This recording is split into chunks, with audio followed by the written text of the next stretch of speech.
Finding the courage to change, the value of serenity. When I first discovered 12-step programs, I was told that the program could help me find serenity. I wasn't so interested in that. I wanted a quick fix for my biggest problems.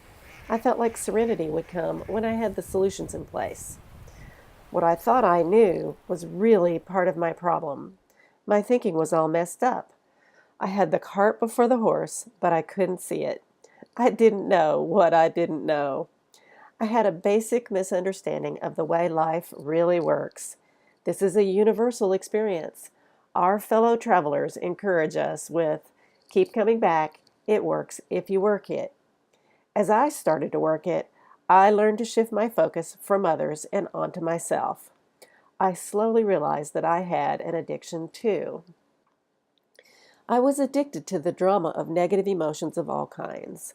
With my habits of controlling, demanding, and manipulating, I had lots of clever ways to create drama everywhere I went. This crazy behavior pretty much ruled out serenity in my life, and oddly, it felt safer to continue those behaviors than to learn new ones. Better the devil you know, as the old saying goes. But I was really tired of being unhappy. I was tired of feeling like a victim of life. I was ready to surrender what I had in exchange for something more, something better, even if it was just serenity. That was the best decision I ever made. Today I know that serenity is the strong foundation that I stand on. From there, I can build whatever good thing that I want.